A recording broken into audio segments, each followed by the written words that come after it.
Hello, good evening. Welcome to everyone that is joining our call, Crime Bill 2.0. We've been here before, an urgent call to action. Just want to welcome everyone for being here, being on time. We are going to get started in a few minutes. But as folks come in, please feel free to drop your name, pronouns, and where you are zooming in from. And if you are a part of an organization, could you also drop the organization? We would love to hear where people are coming from. So welcome to the call again, and introduce yourself in the chat. Will be a few more minutes.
Hello, everyone.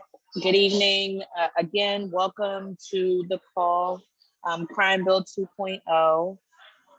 And want to encourage folks as they're coming in to drop their name, their pronouns, where you are zooming in from.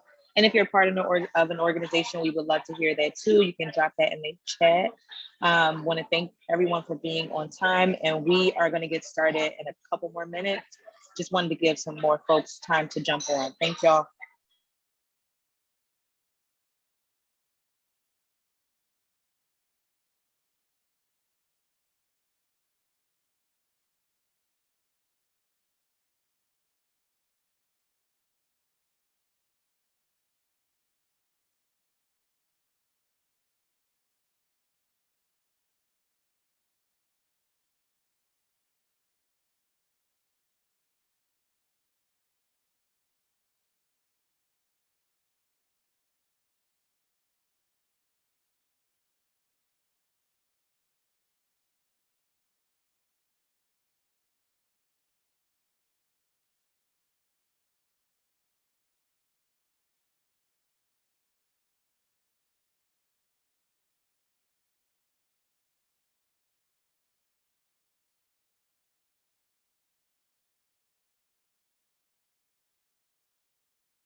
Okay, we'll go ahead and get started. Good evening, everyone. Welcome to Crime Bill 2.0. We've been here before. Thank you all for being here. Want to give a big shout out to the folks that are also watching us on live. My name is Deidre Jackson, or Dee Dee. Most people call me Dee Dee. I use she, her pronouns, and I am the National Director of BYP 100. BYP 100 is a national members-based organization of Black 18 to 35-year-old movement builders, creatives, activists. We're all fighting for the change that we seek. And we are one of many organizations that are part of the People's Coalition for Safety and Freedom, which we will definitely introduce everyone. And for those that already know about us, we will get reintroduced. And this call is a call to action. So the People's Coalition for Safety and Freedom, we are pulling together our bases, pulling together our defund movement, and wanting to continue pushing our call and our demand to defund the police. The narrative that is percolating in the news and local news and at the federal level is this spike in crime, the spike in gun violence, the spike in violent crime in the inner cities. And our decision makers are continuing to use that narrative to increase their commitment to police and to criminalization. We know that this is a direct response to the defund the police movement and the uprisings that happened last year. And the people that are decision makers are actually pushing forward against our defund the police movement. And so we must address and make sure that we all are clear about how violent and how damaging our decision makers have been to our communities currently, but also in the past, as to how we even got here to mass criminalization and mass incarceration amongst majority Black, Indigenous, people of color, young people, people in the inner cities. And we have to build the urgency and momentum, because currently at the federal level and at the state level, decision makers are pushing forward punishments against our municipalities, against our state budgets, threatening things like education if any of our municipalities, any of our cities, our local, any of our places actually do win defunding the police, actually do divest from the police. And we want to continue to make this demand possible. And so in order to do that, we have to make sure that we know what our opposition is pushing forward also. So that's what this call is for, is to build some urgency and continue the momentum that we gained last year to implement a better vision of safety that actually serves our people and serves our future. So that is what we are here to do. That is what we are here to talk about. Want to encourage folks, as you continue to come in the call, to introduce yourselves, drop your name, your pronouns, where you're zooming in from. And if you're a part of an organization, we want to hear it, because we want to be in this work with you. We want to be in this fight with you all. We want to talk about actually how we got here and draw the real connections of the mass incarceration 1994 crime bill to these bills that are being passed currently and are being bulldozed in a lot of places to happen right now.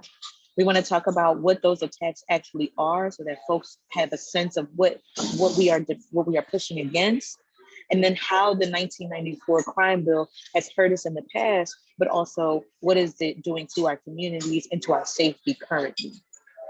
We want to spend some time telling you all about the people's process. The heartbeat of our campaign is the people's process. We want to create actually a new way of implementing bills and creating bills and building legislation that speaks to how we speak, that speaks to what has happened to us, that speaks to the future that we actually seek, that doesn't involve and doesn't increase criminalization and incarceration of our people. And we want you all to be able to take action, also ask questions. We'll have a little bit of time for Q&A, and then we'll go through a little bit of next steps. So I really hope folks are excited as I am about this call. We have some really good information that we want people to take back with them.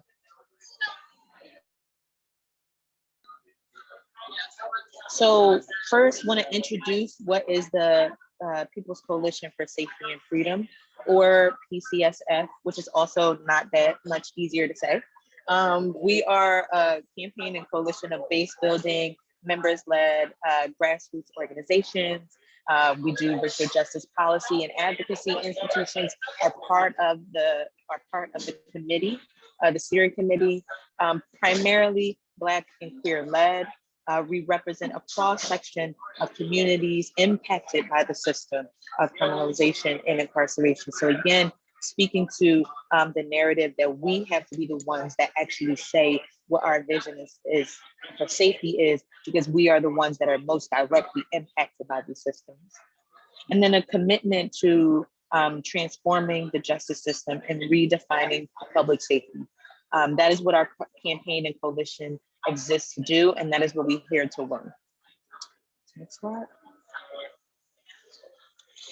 And so these are the logos for some of the organizations that make up the steering committee of the People's Coalition. That includes BYP 100, the Center for Popular Democracy, BAJI, which stands for Black Alliance for Just Immigration, Dream Defenders, the Leadership Conference Education Fund, Law for Black Lives, Just Leadership, USA, Policy Link, the National Coalition for Incarcerated and Formerly Incarcerated Women and Girls, ACRE, which stands for Action Center on Race and Economy, and Justice Teams Network. So these are all of the organizations that are predominantly Black and queer-led organizations that are taking on this fight to repeal and replace the 1994 crime bill.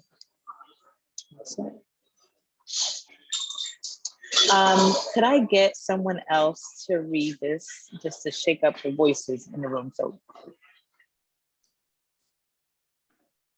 I got you, Didi. Peace, everybody. My name is Kamau. I use he, him pronouns, and I work as coordinator for People's Coalition for Safety and Freedom. Hope everybody's doing okay tonight. I know there's a lot going on. Thank you so much for spending time with us. So we're gonna break down a lot of what the people's process looks like later on in the agenda, but wanted to give folks kind of an overview of our goals, right? So People's Coalition for Safety and Freedom, we're aiming to dismantle and replace the racist, harmful, and punitive policies that have fueled the crisis of criminalization and incarceration facing the US, with policies and budgets that invest in our communities and decarcerate our country. So we're really excited for y'all to join us tonight and learn more about what we've got going on. thank you so much.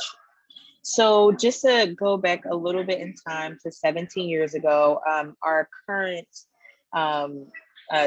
President Joe Biden, who was a senator at the time, was the main architect of the 1994 crime bill. And so we wanted to show a small clip of one of his speeches around why this crime bill will do so much better for our country and for our communities.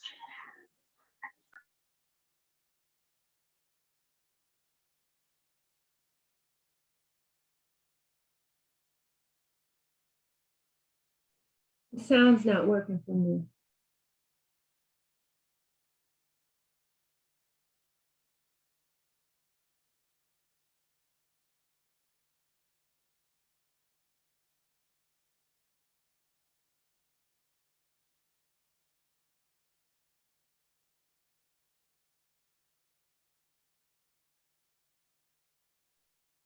Give us 1 second for our technical difficulties here. Appreciate your patience.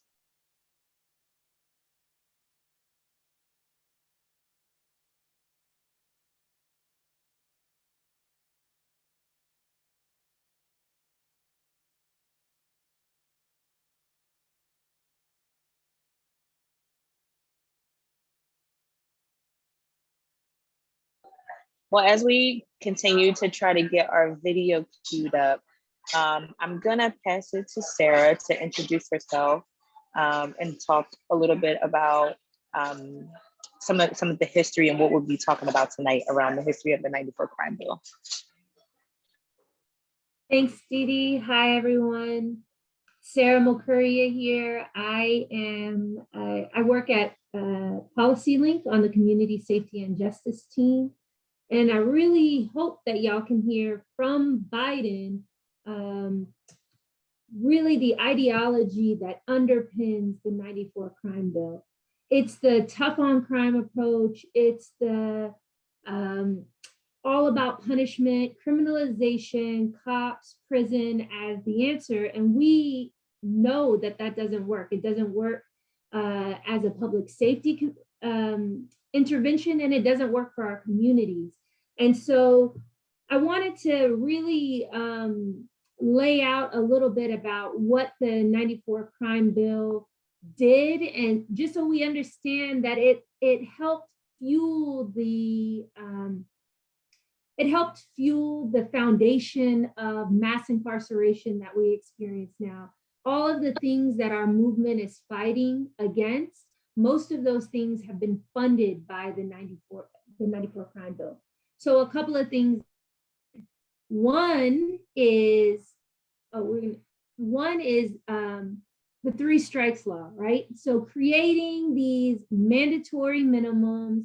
So if you had 2 previous convictions, it didn't matter what happened. You stolen a lottery ticket, you had a mandatory sentence, life sentences. It expanded how many life sentences were put in place. So 60 alleged crimes were considered things that you could be punished with life in prison, right? So that's something. The other piece was truth in sentencing. So what happened with truth in sentencing is it got rid of all the ways that you could earn credit to get out early, and instead forced folks to serve their full sentence. And this little piece of legislation was one of the, I think it's the single most legislation that has expanded the amount of time folks have had to stay in prison. And I'm sorry for those who are visual and would like to see a slide, but we'll make sure that you'll have all these slides later on, and you'll be able to follow along in that way. We'll also be dropping stuff in the chat, so be watching the chat. So more things that happened. An expansion of policing as we know it in our communities. So not only were, okay, thanks, Dave. Can you go to slide 7? So y'all can see what I'm talking about. This is called life in COVID-19. This is what it is. All right, I'm gonna try it. We must take I'm gonna let you hear the streets. It doesn't matter whether or not the person that is accosting your son or daughter or my son or daughter, my wife, your husband, my mother, your parents. It doesn't matter whether or not they were deprived as a youth. It doesn't matter or not whether or not they had no background that enabled them to become socialized into the fabric of society. It doesn't matter whether or not they're the victims of society. The end result is they're about to knock my mother on the head with a lead pipe, shoot my sister, beat up my wife, take on my sons. So I don't want to ask what made them do this. They must be taken off the street. That's number one. There's a consensus on that. Unless we do something,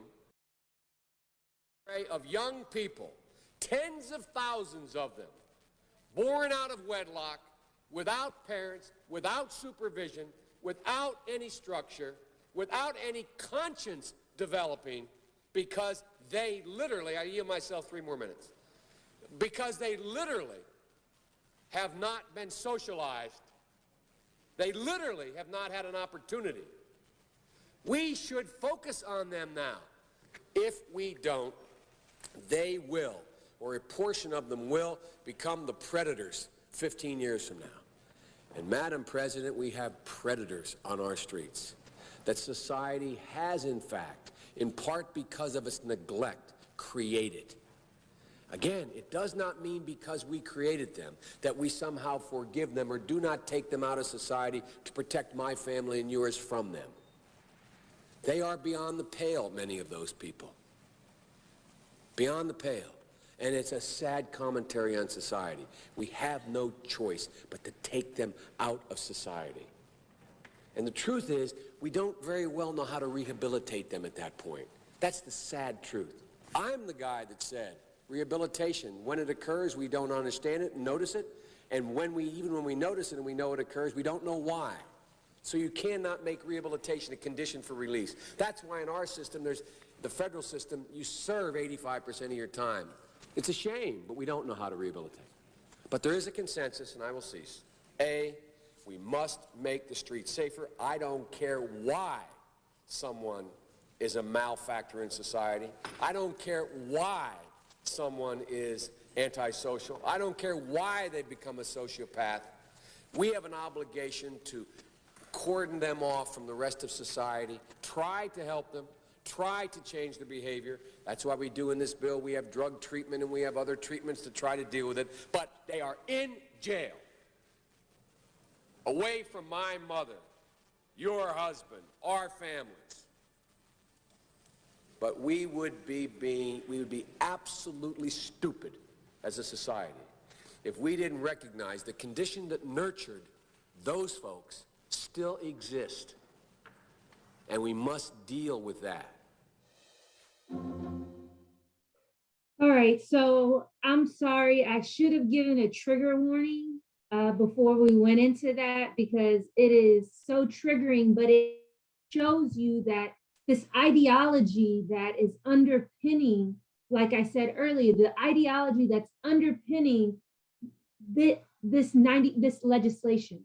And Dave, can you put the slides back up?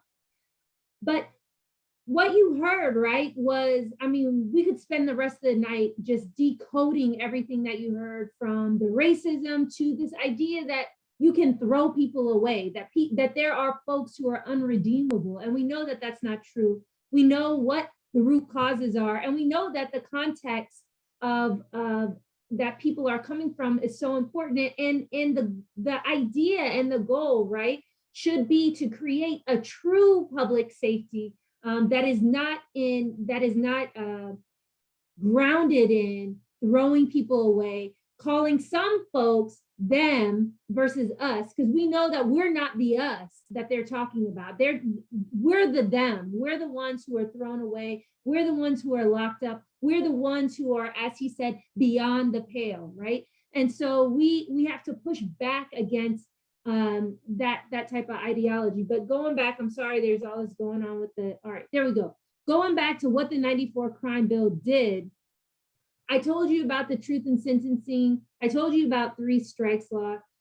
The other piece is funneling all this money into the expansion of policing across our country and the militarization of our policing. And so already we know how harmful police are, the harm that they create in our community, but militarizing them and expanding their scope and reach created more contact points, created more police murders, created more people being funneled into jails and prisons. So ending Pell Grants for those in prison, if you're not familiar with the Pell Grant, it's a subsidy for being able to go to college. It's money to go to college. And they ended, this bill ended being able to qualify for Pell Grants for those who are in prison. We also have a really great webinar that we've done in the past on VAWA, but what this legislation did was take policing and take the legal punishment system and put it at the center of how we deal with interpersonal conflicts that happen in our homes. And what that did was further alienate women and other victims of domestic violence, et cetera. And then finally also created a federal assault weapons ban, which we know doesn't actually take weapons off the street. It just actually takes people off of the street and gives another opportunity for criminalization. So next slide. All right, so we always say that budgets are moral documents, and and when you follow the money, you can really understand what is being done and what the intention and purpose is. So we're talking billions of dollars were moved into incarceration, into infrastructure plans for more prisons, and I mean, we heard him say it, right? You heard him say all of these things. Folks are irredeemable. They must be taken out of society. It doesn't matter what happened to them. All of those things, they put the money behind it. So we have lived with over 2 decades of billions of dollars being poured into criminalizing us, police contacts, arresting us, and imprisoning us. And furthermore, the COPS office has put more than $1 billion into the infrastructure of turning our schools into mini prisons, right? So the surveillance cameras, the cops, those metal detectors, all of those things came out of this legislation. And you know, previously I was talking about VAWA, but you see here, there's a 22% increase in money dedicated to the criminal legal system versus being put into the kind of counseling services, the kind of housing services, all of the types of things that folks need to get out of situations that are dangerous for them. So next slide. Okay, so we've skipped over a lot that has happened in history in terms of how these laws are all, this infrastructure, this web of laws is just recoded and rebranded over the years. So we see it from the 13th Amendment, we see it in the Black codes, and then we see it in the war on drugs. And so the war on drugs, what's really important about all of those different legal functions is it's always at moments where our movement has made pushes for a change in the balance of power, where we are pushing for freedom and liberation and the different iterations of Black Lives Matter, right? The war on drugs and again, this is a bipartisan piece, Democrats and Republicans pushed for the war on drugs, which was a war on us. It funneled money and into programs that further criminalized folks for using and also selling drugs. And we know, right, science shows us that there is no one group of folks who there's no one group of folks who use drugs more than anyone else. But because of the demographic shifts in the United States, the number one group of drug users are white folks, because there are more white folks in the United States. That being said, in our federal prison system, over 80% of the folks who are in there are Black and brown, right? So we see that this is not about, this is not a true public safety intervention. This is a racist, homophobic, sexist, all of the isms pieces and attacks on Black folks, on poor folks, on brown folks. So moving forward to the next slide. Oh, well, that's the end of me. I was getting a little too passionate there, but Tracy, I'm gonna let you take it from here. Thank you so much, Sarah, for that history. And thanks for sticking with us. As Dee Dee said, we've been here before and we don't want to go back. And that's why it's so important to root us in this work and how we got here. So if you want to talk about the 90s, we're talking about the anti-Black, anti-poor, anti-immigrant 1990s. So 94 crime bill, but there was also the 96 Immigration Reform Act. There's the Personal Responsibility and Work Opportunity Act, which was welfare reform, which kicked many, many people off of assistance. And they blamed, listening to Biden's speech, our biology, they blamed our communities, they blamed our neighborhoods, but they never blamed themselves for starving our communities for resources. And then the 97 Adoption and Safe Families Act.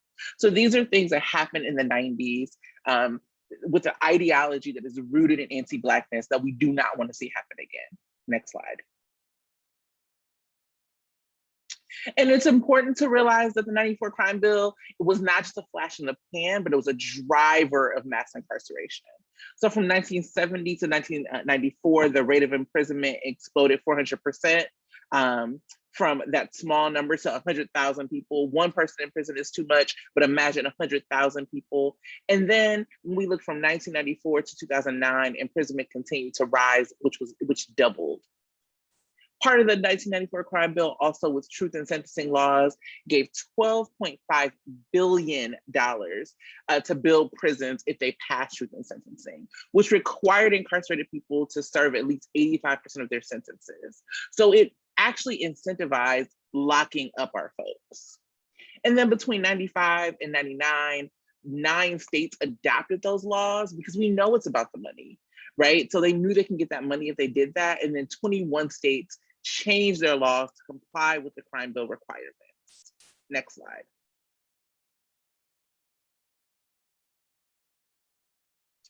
Okay. In 1999, a total of 42 states had just truth in sentencing laws on the books. States also passed 3 strike laws, enacted mandatory minimums, eliminated parole, and removed judicial discretion from sentencing. So they dangled bonus dollars, bonus money in front of states and encouraged them to have this tough on crime stance to handle the so-called crime wave. Does that language sound familiar? It's the exact same language that's being used now to criminalize our folks, right? And it authorized 9.7 billion, and this is billion with a B, for states to build and operate prisons, including for the incarceration of undocumented people. So all of these laws hurt folks who live like they were anti-Black, no matter if you were from this country or not, right? Which is why our struggles are connected. Next slide. And we are gonna have to switch the screen again because we're gonna show you another video. This video is a little bit shorter, but I've taken you through the 90s, Sarah's taking you through the 90s, but we wanna talk about something in this video that just happened. This is a current sitting senator, Senator Cory Booker, talking about right now, defunding the police. So I'm gonna let this pixelate a little bit. New Jersey. I am so excited. This is perhaps the highlight of this long and painful and torturous night. This is a gift. If it wasn't complete abdication of Senate procedures and esteem, I would walk over there and hug my colleague from Alabama. And I will tell you right now, thank God, because there's some people who have said that they're members of this deliberative body that want to defund the police, to my horror. And now this senator has given us the gift that finally, once and for all, we can put to bed this scurrilous accusation that somebody in this great esteemed body would want to defund the police. So let all of us, 100 people, not walk, but sashay down there and vote for this amendment and put to rest the lies. And I am sure I will see no political ads attacking anybody here over defund the police. And I would ask unanimous consent to add something else to this obvious bill. Can we add also that every senator here wants to defund the police, believes in God, country, and apple pie? Thank you.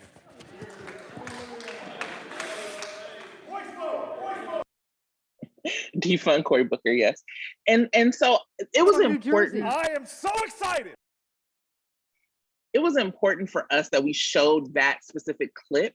So this was part of what we call, or what the Senate calls vote-a-rama, which is just passing and ramming through legislation at the last minute, a bunch of amendments before they go on break, right? And so this happened a few weeks ago, and they did 2 things. So one was they punished localities for saying they would defund the police. 99-0. That's how many people voted for this. And so not only did they vote to defund the police, or to punish people who defunded the police, right? There's no real law. So it was really a victory for them of words, right? Because there's no way to enforce this. They didn't even try.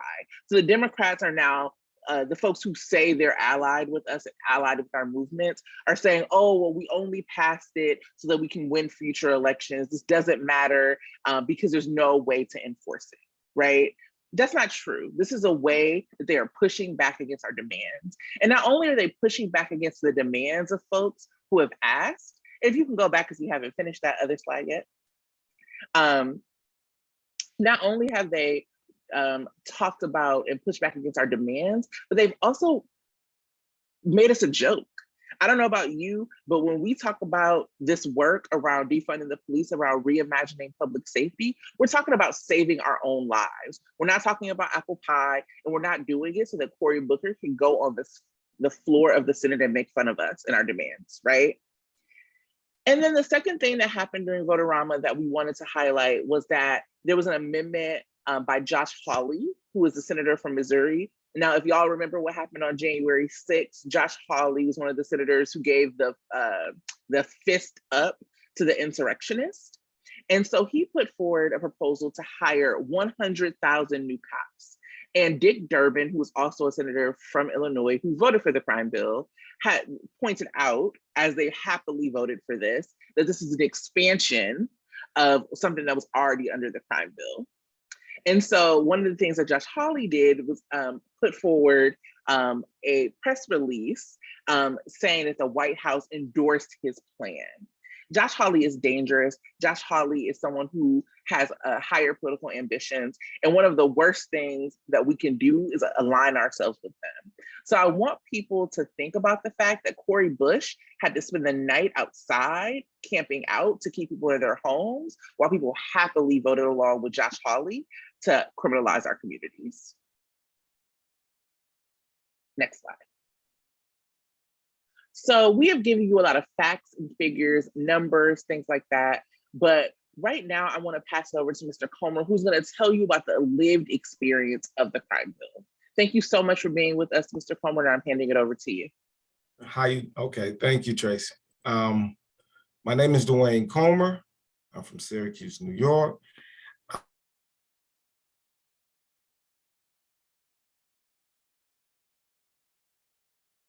I lost sound. Dewayne, can y'all hear? Mr. Comer, your sound dropped out for us.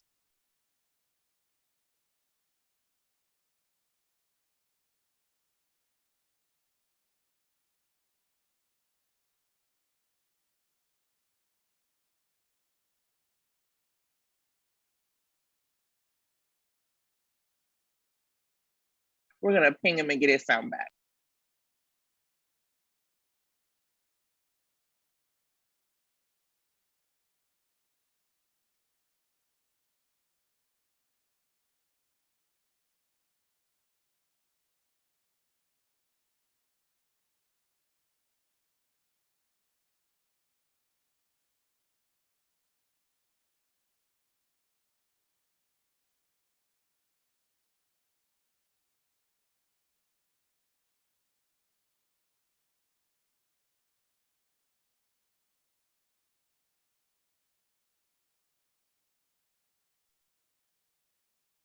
Mr. Comer lost sound, so we're pinging him now to get his sound back. But thanks for letting us know in the chat that you can't hear, because we can't either.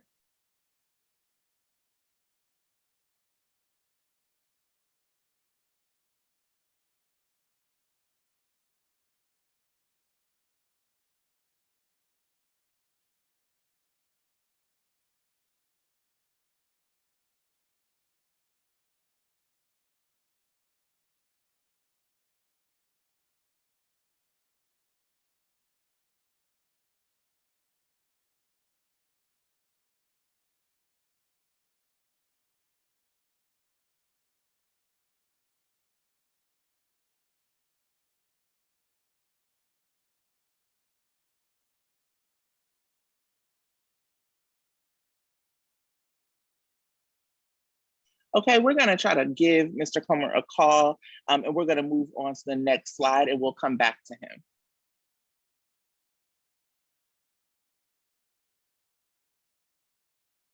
Yes, you can tell from the expression that that is a good story. If we can switch to the next slide, we'll go a little bit through the people's process.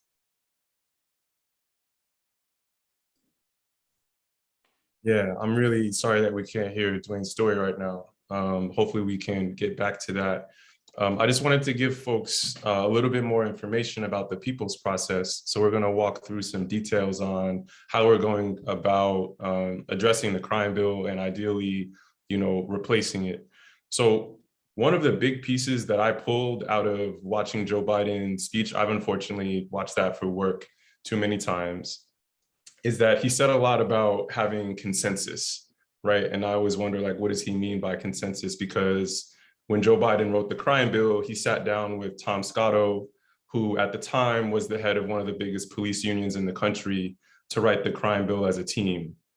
And so that wasn't consensus in terms of the folks that were going to be directly impacted by the legislation that they were writing, right? And so when we talk about building consensus within the people's process, we're actually talking about making sure that people that are directly impacted by legislation are the ones creating the legislation. Because if we had a different process for how we make laws, the laws would look different, right? Which seems obvious, but it's not actually what we have in this country in terms of how we pass bills. And so what we're looking to do with the people's process is to catalyze attention to repeal and replace the crime bill with proposals that come out of our own process. We want to center the stories and expertise of communities and individuals that are being impacted. And we want to create as much infrastructure as we can to practice collective democratic decision-making in a way that allows us to control resources and allocate them in the ways that we see fit, rather than hoping that these elected officials do the right thing, because they've proven over, decades that they're either incapable or unwilling to do that. So with that, I'm going to pass it off to Cameron to tell you all a little bit more about the people's process that we're going to be getting into over the course of the rest of this year and the top of next year. Perfect. Good evening, y'all. My name is Cameron Bell. I am the People's Process Coordinator. I use she, her pronouns.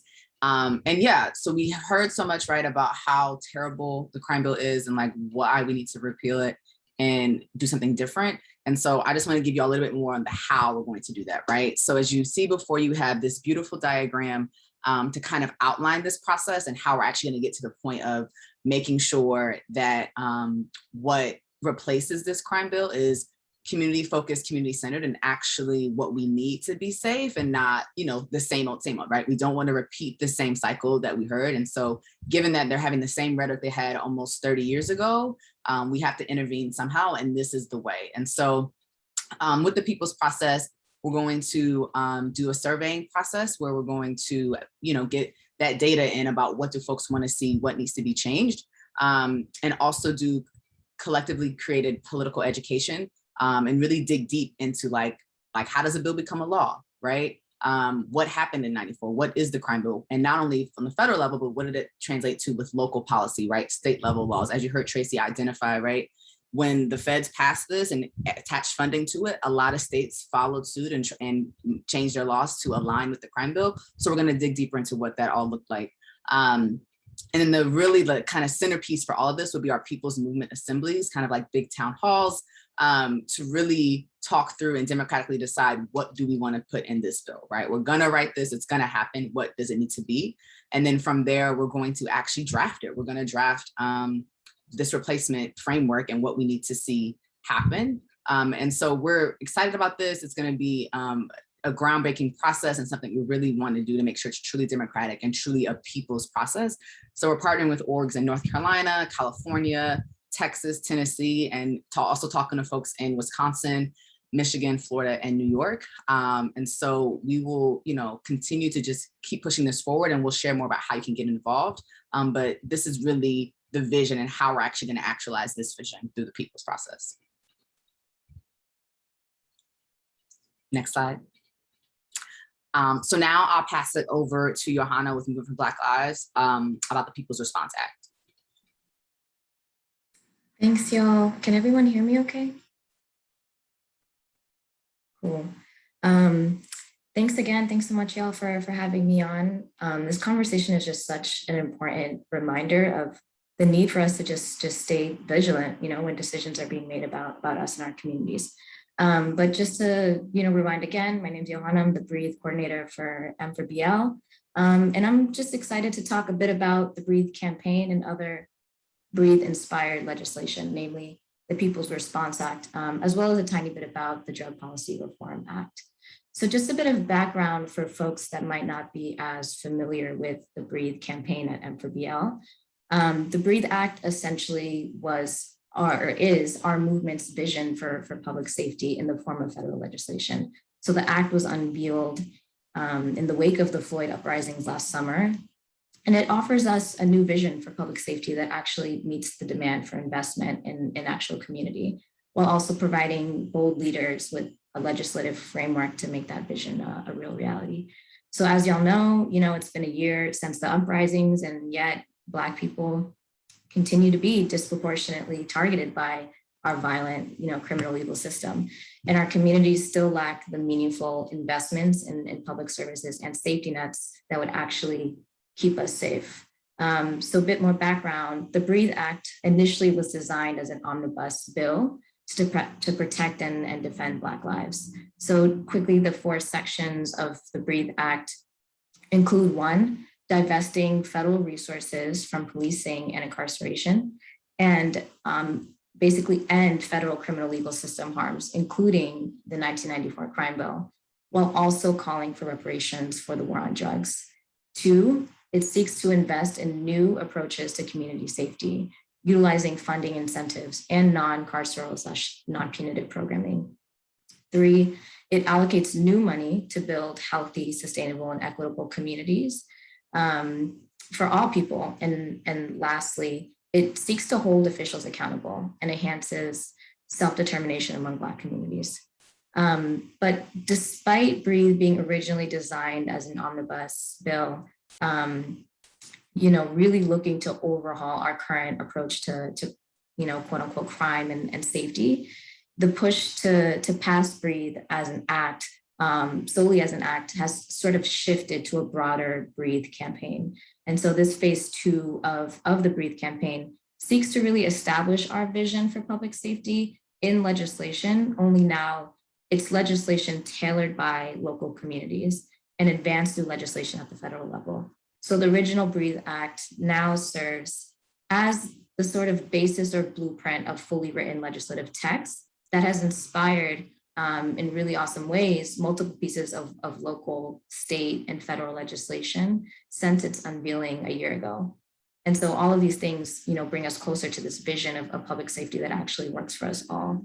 In addition, the purpose of phase 2 of the Breathe campaign at M4BL is really to engage and support things like political education, organizing, advocacy through a rubric process developed by M4BL that's rooted in the vision for Black lives. So this rubric process will vet new criminal legal system reform bills to see the extent to which they're able to they are inspired by or preserve the legislative elements and proposals originally drafted in the Breathe Act. So this next phase of Breathe essentially envisions, budget priorities and campaigns that each work to further efforts that preserve the integrity of the Breathe Act's original legislative goals. So with all of this in mind, the People's Response Act is actually the first piece of federal legislation that is fully inspired by the original Breathe Act.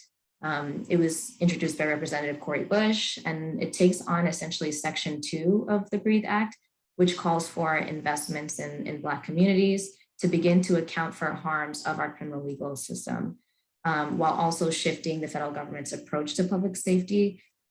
And it seeks to do this in a few ways. A couple include developing the first federal agency for community safety within the Department of Health and Human Services to oversee some of these investments. One of my favorite things that it seeks to do is also create a federal list of first responders, a first responders unit that will support states and local governments with emergency health crises, as well as a first responders hiring grant to fund non-carceral first responders. So, the People's Response Act essentially, takes on the centerpiece of Breathe, which is, investing in our communities and these investments being shaped by self-determination, which is a key part of the vision for Black lives. So one of the things we're calling for, and I know folks are probably going to post this in the chat, is for folks on an individual level to just sign the petition, calling for your representatives in Congress to support the People's Response Act. We have a document that people can kind of go through, but another ask we have is for organizations that y'all are a part of to reach out to your representatives that way as well. And so we have materials that people can work through, but the main thing is to sign the petition. So yeah, we're really excited to get this moving. We also plan to continue advocacy for additional legislation like the Drug Policy Reform Act, also inspired by Breathe, that decriminalizes substance abuse and moves authority over drug classifications at the federal level out of the hands of the Attorney General and into the hands of the Secretary of Health and Human Services. So this further solidifies, the shift to drug policy away from punishment, right, and carceral solutions towards healing and community safety. And so, we plan to unveil our new rubric for Breathe, or Breathe approved legislation in the coming weeks. But we look forward to sharing more news on the formal launch of this phase 2 of the Breathe campaign next month. Thanks, y'all.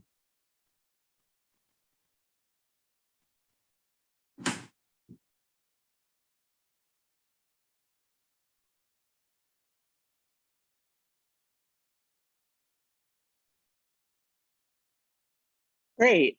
Thank y'all so much. And we are still trying to get back the story of what happened with the crime bill. But until then, there has been like a host of information that has been dropped in the chat.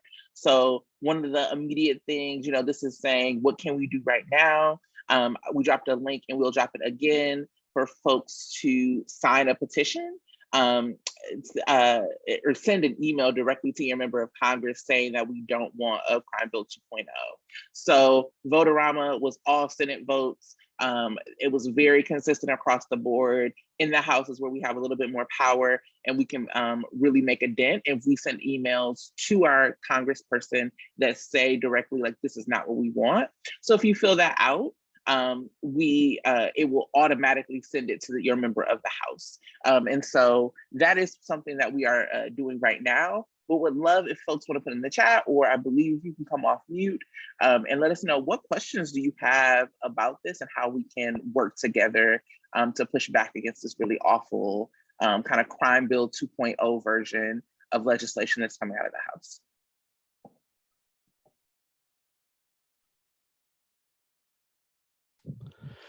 Hi, everyone. This is Anand from Policy Link. Tracy, I think people might have to raise their hands to get in the queue, and then we can unmute them. Thank you.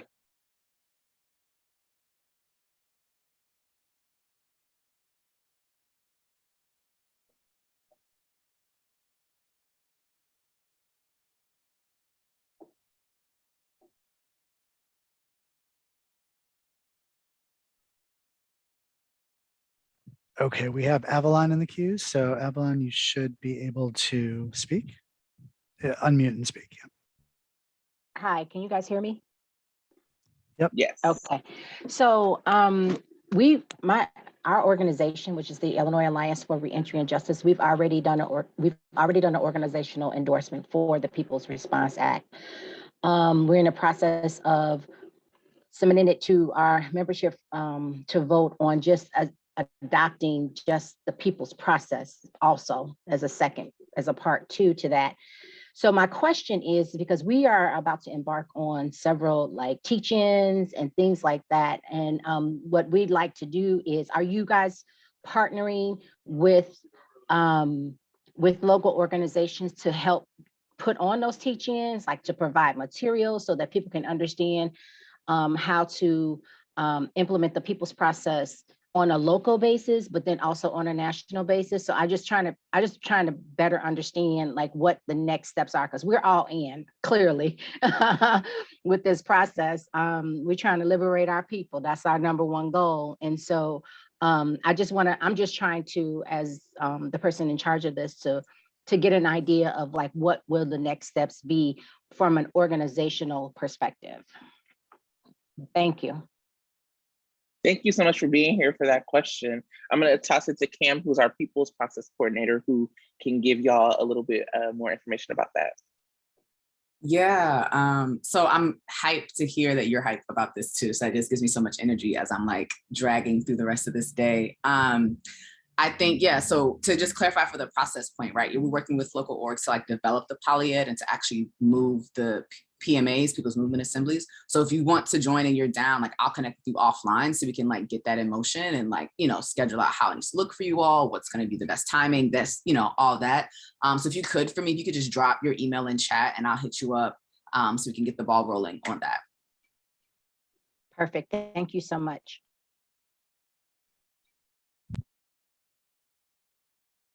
Thank you.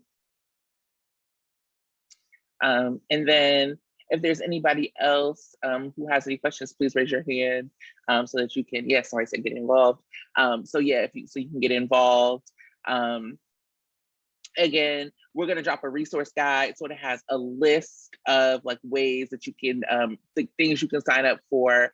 One of the other things that we have been pushing at ACRE is a no cops, no bank letter. And so what has been happening is that the federal government, Joe Biden specifically, has been trying to use like COVID relief funds to fill in budget gaps around cops and to fill in budget gaps around like loans from banks. So if you read like Chase Bank, for example, made billions of dollars from overdraft fees, and now they're trying to like get cities to pay back their loans when we're strapped and when we're already like divested from. And so ACRE is calling on, it's kind of wonky, but calling on the Treasury Department to like say, you cannot use COVID relief money on that. That is actually not relief from our people, for our people. We were being divested from our education, our infrastructure before COVID, and COVID actually has only exacerbated that. So no money to cops and banks is going to be, is like a thing that we're calling for. So that's another thing that you can sign. And we'll drop that entire resource guide for you as well before we hang up, so that you can have everything in one place. And I'll also give you information about the People's Response Act. And yes, there will be access to the recording of this that'll go up on the PCSF YouTube tomorrow.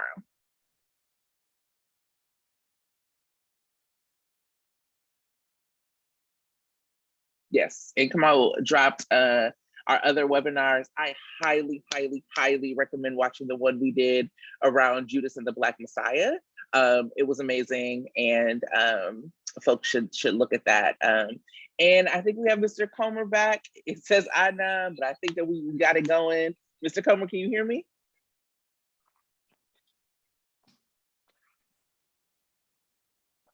Hello? Mr. Comer, yes, yay, we have you. Okay, I'm gonna stop talking because we definitely want to hear your story. We saw you moving before. I was like, damn, this story would be good.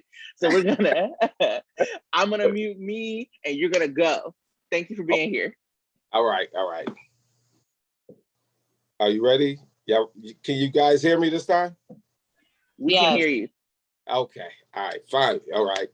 My name is Dewayne Comer. Currently, I work for Street Certified National, and I also work for here in Syracuse. We have a chapter called Street Certified Syracuse chapter. That's for formerly incarcerated people come together to work with policy changes, the decarceration here, basically, So what I want to do now, I want to talk about what happened in January 17, 1996. I was convicted of the 1994 crime bill. I received a life sentence plus 40, plus 40, plus 40, plus 20. Now, initially, when I was picked up, I was told that I was only facing 19 years and 7 months because I didn't have a record. So that's one of the decisions that I based on going to trial. But after trial, 4.5 month long trial, I lost, and that's why I received that ridiculous sentence. Now, what made me receive a sentence that draconian was because it's a non-violent. I've never been violent. I don't have no violence in my history. Even while I was incarcerated, I don't have the violence. But the judge found it by preponderance of the evidence standard, meaning that standard is what the judge think, that I had. I was only, like I said, my indictment only charged 50 grams or more, and there was a lot of us. It was over 26. But the judge found that it was 1.5 kilograms of crack. So the disproportionate from the 1994 crime bill was 100 to 1. So that was like I had 150 kilos. So by the judge finding this, that's what made the sentences mandatory. That's where you get the mandatory minimum sentences. That's how I received that sentence. Okay, now I was incarcerated in a United States penitentiary for 18 years straight. And while I'm incarcerated in this penitentiary for 18 years straight, a lot of times it was violence everywhere, like it's violence out here now. I was at what you call USP Lewisburg, my initial penitentiary. I stood on the red top. The red top is in the middle of the jail. And I looked both ways. And I'm not kidding you. I did not see a white person for at least like 10 minutes. I seen nothing but black and brown people.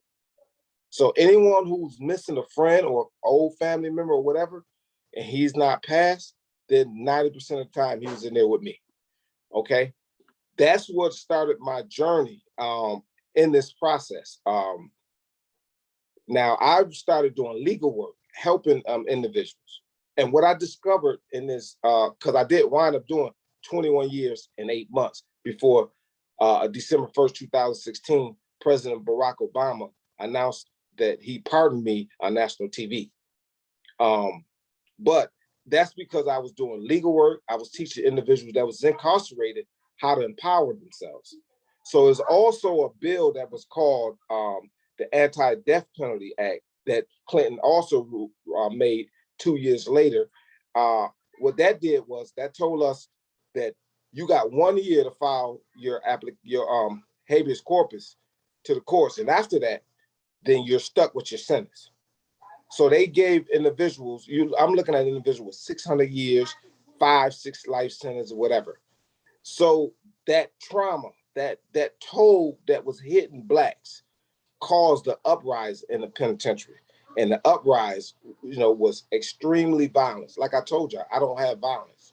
This violence was so extreme to, like, I used to go to the law library at 8 in the morning, and I come back sometimes at like 4 or 5 o'clock. But when I hit the door, you can feel like a sense of death. You can feel it when you hit the door and come into the dorms. It's so scary. It gave me chills. Like, it was a thing called chills where you your whole body bump up, because you see these gang members, you're seeing teeth come out, you're seeing eyes get stabbed, you're seeing all this violent stuff, and you see the police run and hide. So, you know what I'm saying? You're forced to like fend for yourself. You see individuals, some days we come in, you see an individual who, fighting to try to stay in court, to try to get home to their people. They get on a phone, their family dying left and right, so they just go off. You living with these people. You literally live. Like I said, I got a nonviolent crime, for crack. I'm not a violent individual, but they're forcing you in cells with these individuals that got 5 or 6 bodies. So I'm living 18 years with these individuals. So I'm seeing in their eyes when they flip, when they're going. You can see that, So that was one of the, during them 18 years before I got to FCI over at Bennettsville, before Obama did that and announced it on national TV, it was kind of surprising.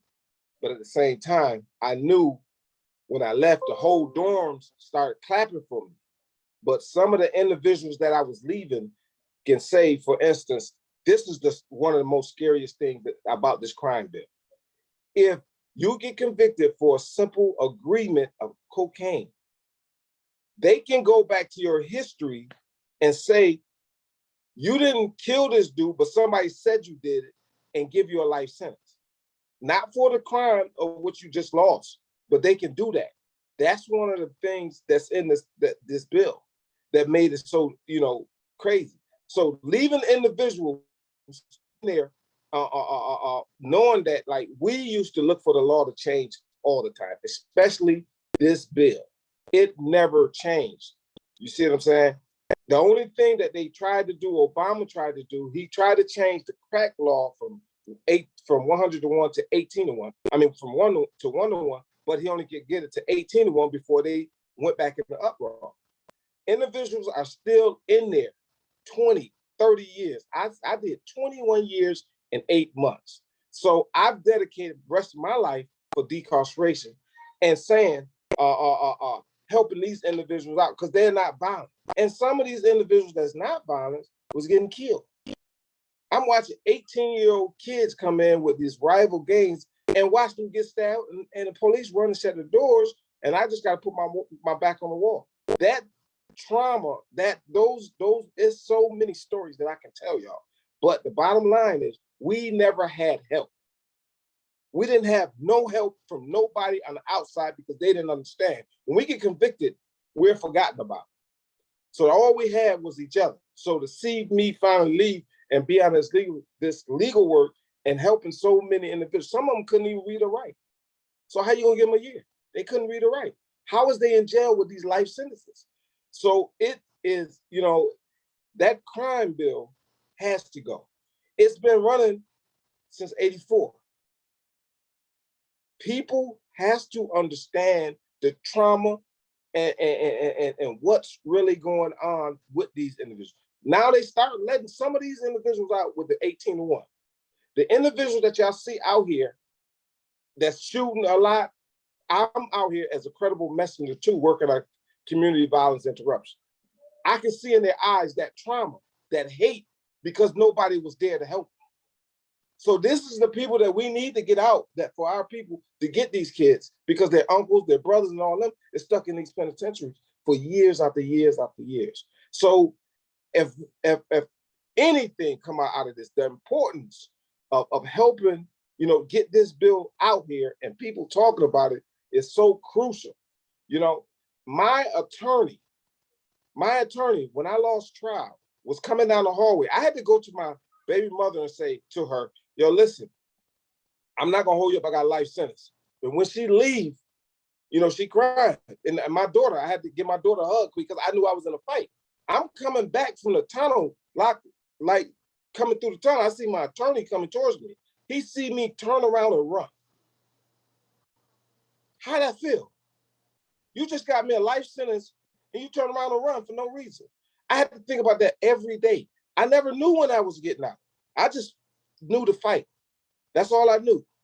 So I need this same fight right here that I use now for you guys to help me help the ones that's in, they don't have no violence. There's some people that have violence, but it's a lot of them in there stuck in here on this crack law and this other stuff that don't have violence is not guilty. They just don't have help. We run out of money.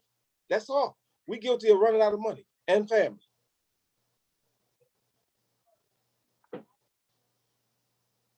Thank y'all for listening.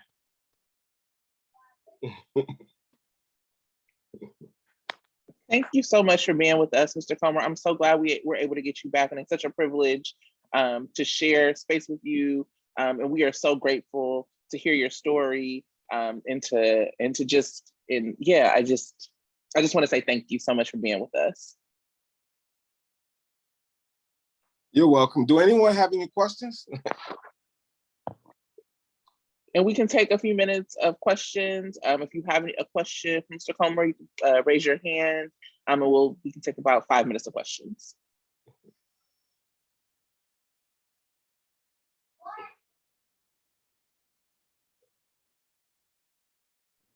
I have a question. Okay. My question is, what would you replace the 94 crime bill with? If we could put some different legislation in there, what do you think it should be? It's according to their own law. They say that if you get a trial, you can have due process. Due process is a trial, of your peer, and et cetera. The Fifth and the Sixth Amendment, we know that. The thing is, that preponderance of the evidence standard is still holding people in. Let the jury decide if those people really did that, because that's giving them a life sentence, and they can't fight it. They're all saying we get the same answer. It's a political question. That's the answer we get. Nobody to fight out here for us. Get that law off the books. That bill is crushing Black and brown people.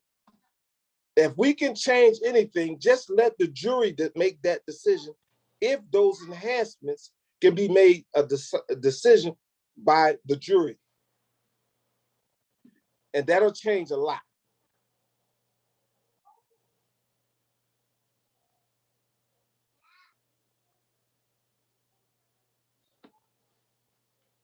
Any more questions? Yes, I have a question. With you being in prison, I know you say you experienced a lot of violence there. Are you still connected to the guys who are incarcerated to try to see exactly what's going on now since COVID is going on and they don't have really as much visitation or access to the outside world? Like,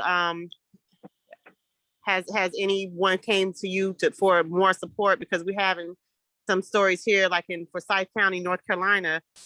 This is a jail, but they took away a lot of their rights, you know, and they use COVID as an excuse. Okay. Yes, I have. I still deal with the individual. I even like teach a bunch of them individually, like at night, like at 10 o'clock. They call me. It'd be like 3 or 4 of them, and I'm teaching the law to them. Mm-hmm. So yes, I do help. I also give a lot of people advice. Family members call me. People from here contact me. You know, yes. So I stay extremely connected to that. You know, that's just, you know, my calling now. That's what I know, because they didn't have what I got. The blessing. So with the laws that you've learned since you've been in there, and I know you probably looked at a lot of U.S. code, because I know a lot of people don't understand that federal law will protect you once they're incarcerated. I have someone that's been using consumer right laws to help people get out of prison and jail. I don't know if you studied U.S. Code 1692, and it uses consumer rights to protect you from all type of law enforcement and fines, fees, and charges if used correctly. This is something that my organization, along with this group, is starting to use to protect people from being incarcerated when they first go through the process, the court process, from being in jail before prison comes into play. So I would love to work with you on some stuff, and from what the information that we have now, to see what we can do to get the information in the prison so the guys can have this information, because, you know, the law library has not been open and freely given to people who are incarcerated. If we can kind of use some type of way to get that information in without it being restricted.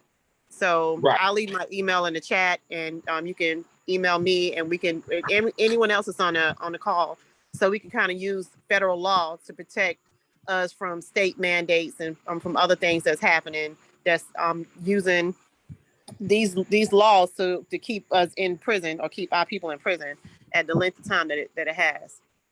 Right. I deal with that. I actually dealt with at that time it was a deputy commissioner, Sarah Ann Roslin, on that situation too, is to keep pressure from that private side. So yes, I'll definitely get your email. Thank you for that. And if you drop your email in the chat, we'll make sure that someone follows up and makes sure that Mr. Comer has to follow up. And we have time, if there is one more question, we can take that now if you raise your hand, and then we'll repeat next steps.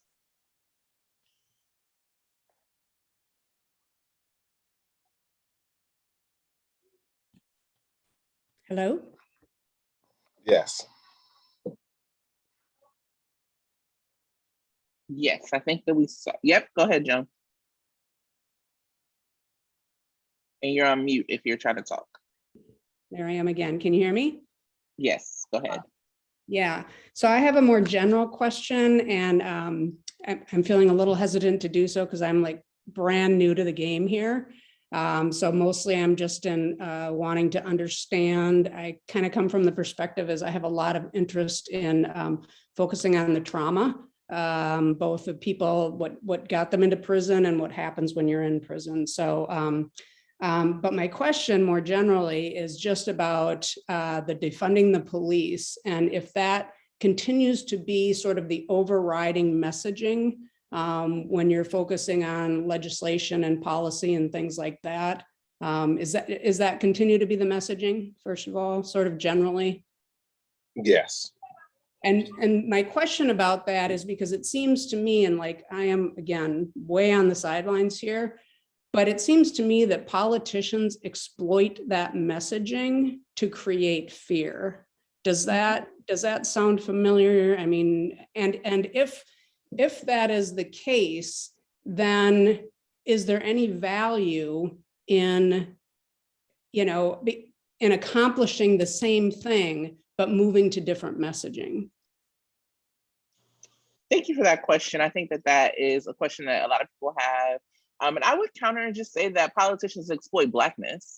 And so as we have looked throughout, whether it was the war on drugs or the Black codes or the 13th Amendment and slavery actually still being in our Constitution, Blackness will always be exploited. And so whether it's the defund messaging, whether it's invest, divest, whatever it is, I think that as the People's Coalition specifically, we're focused on how do we involve people in the process? How do we make sure that folks have the power in our hands to address the root causes of issues? And I think that, like you said, it is exploited because people know that it's popular. Once you have a real conversation with people about what budget priorities are and how we move them to actually move people out of prisons, jails, and out of surveillance, it becomes really popular. So I think, we're going to continue to organize and remember that things like the Fight for 15 was not popular when it first started and was exploited, that healthcare for all wasn't popular, but we're working towards it, and really focus on these policies and these wins to get people out of jail and the police out of our communities. Yeah.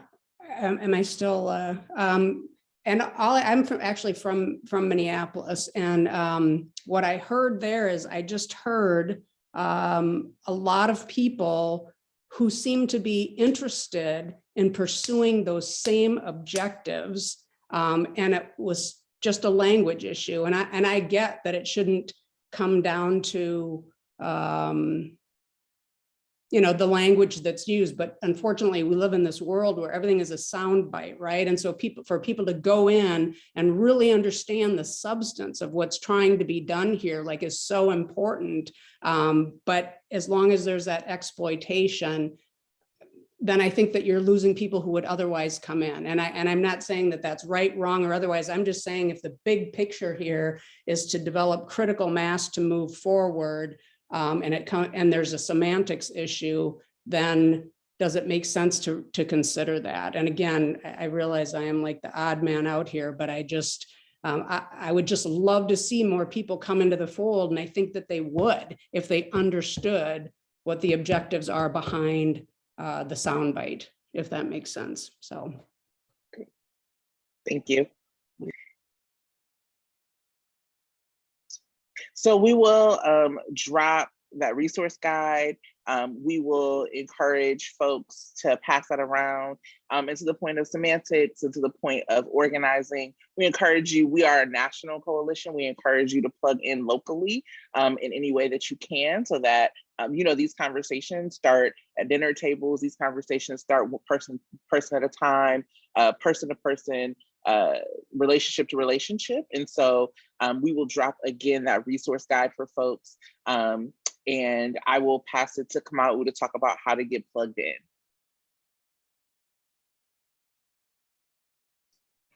Dope. Thanks, Tracy. Thank you everybody so much for joining us tonight. There's a bunch of links going on in the chat right now that I know people might struggle to keep up with. So we're going to make sure that we send out the guide to everybody. So everybody that registered for the event tonight is going to get an email from us. It's going to have the resource guide, all the things that we talked about tonight. It'll have a recording of the webinar once we finish processing that and putting it on YouTube. So everything that we talked about, don't feel too much pressure to have scribbled something down from the chat once the event is over. The other things we want to just make sure folks have on your radars moving forward. The things in the slide right here, we've got our website. Make sure you check it out, safetyandfreedom.org. Follow us on all of our socials, peoples_coalition on Instagram, Twitter, and Facebook. We have a YouTube channel with copies of all of our previous webinar recordings. When this recording is finished, it's going to go on that channel as well. And two more pieces that I want to make sure people have on their radar. So the first is signing up for the People's Process. There was a question earlier from somebody, I think that's based in Illinois, about getting involved in people's movement assemblies, and Cameron touched on that. And so the interest form that's linked on this page, if you fill that out and let us know like where you are, if you're working with an organization, we can get you plugged in depending on if we're in a location. If you're based in a location where we're already working, that's great. We can like plug you into that series of people's movement assemblies. And if you're not and you're interested, we can talk about that too. So fill out the link, fill out the information at that link to get more information. And the last thing I want to just mention before we leave, everybody that registered is also going to get an invite to our People's Process launch. So in September 14th, we're going to be launching the People's Process with an event, a webinar. You'll hear more from participating locations, folks that are going to be doing the People's Process with us. That's also the week, the anniversary of the crime bill passing. So we have a lot of stuff coming that week. So stay tuned, follow us on all of our socials to stay up to date. And we'll be making sure that everybody has all of this information and knows where they can plug in to get active.